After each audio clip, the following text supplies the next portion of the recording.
folks, Tom Garrubba, Echelon Risk Cyber, Director of Third-Party Risk Management Practices. This is time for a TPRM tidbit.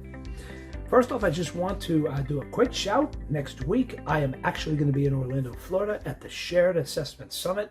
It's one of the premier summits with respect to third-party risk management. I hope some of you folks are going to be attending there. If you do happen to attend, I'm teaching the CTPRP on Tuesday, and then the summit is going to be on Wednesday and Thursday. If you get a chance, swing on by, say hello. It'd be great to be able to catch up in person. There's also another conference coming up in the end of April. That's going to be the Third Party Risk Association's conference in Nashville. I will be there too. I hope to see you there. Now, with that being the case, let's get back to what I have here on the board. Today, we're going to talk about load leveling. The purpose of load leveling is really from the management role, or as you're looking at your program and you're looking at the onboarding assessments that you have for both net new vendors and for reassessed vendors, that you're able to understand of what we used to call flattening the curve. Now, I know we use that term flattening the curve for 2 years, so I'm trying to get rid of it. But the original terminology that we use, particularly in third-party risk management, when we're talking about getting that curve down, is called load leveling. So let me explain. When you start doing your projections and you start taking a look and analyzing how many vendors you have coming up on the horizon that are going to be reassessed, it can either be vendors that are targeted for an annual assessment. Maybe these are critical vendors, vendors that have PCI data or other type of strategic data, things that are vital to the organization. Or they could be other organizations that have been targeted for a 2-year, 3-year, or even a 5-year assessment.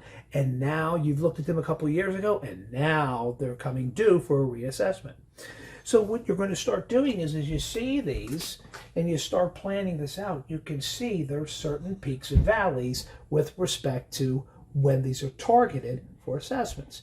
So you might have done a bunch of assessments in August over the last couple of years, and now they're coming due for reassessments. So you can see here in the purple, I have these net new vendor assessments. A good rule of thumb in the third-party risk management frame is if you're looking to try to project how many net new vendors are going to be coming to the fold, a lot of metrics here, and there's a lot of things that I was able to use. It's roughly 18 to 20%. So you're trying to target and build into your program when it comes to budget season, trying to look for funds, you're trying to look to add staff. Good rule of thumb, net new vendors is going to be between 18 and 20%, okay, of an increase from what you looked at from the year before.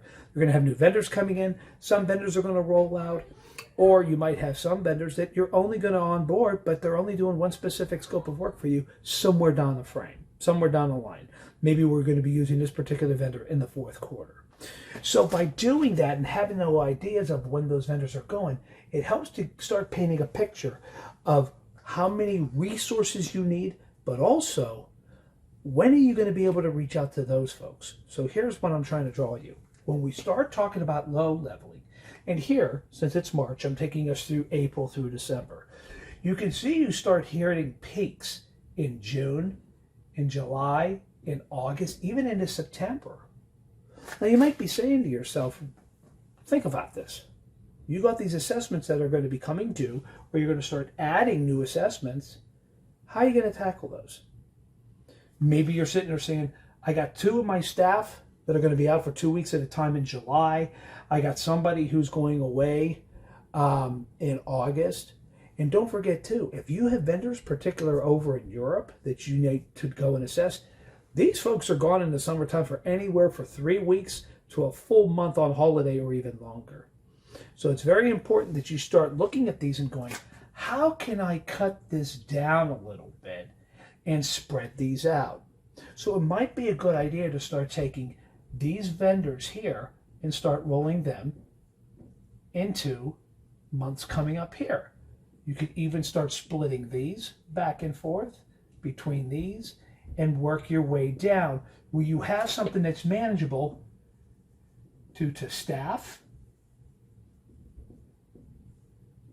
due to budget, and also don't forget due to the expectation of the vendor that you're going to be assessing.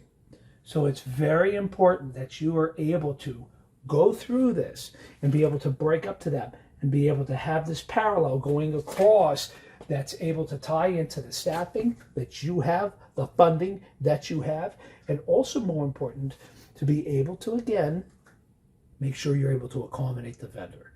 Okay? Other things you want to take into consideration too, in the December timeframe, a lot of organizations tend to stay away from December. Why? End of the year processing. So if you even start getting into the December timeframe, you might even want to start moving some of these vendors into November, into October, or if you can, move them into the first quarter of the following year.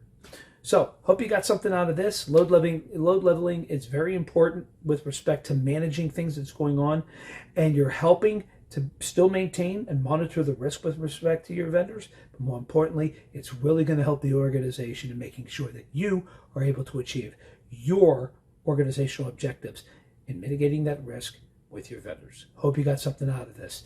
TPRM Tidbits, folks. I will see you next week, and I'll actually be bringing a special guest from next week's summit. Be able to post it next Friday. Stay safe, everybody, and I'll see you next week. Cheers.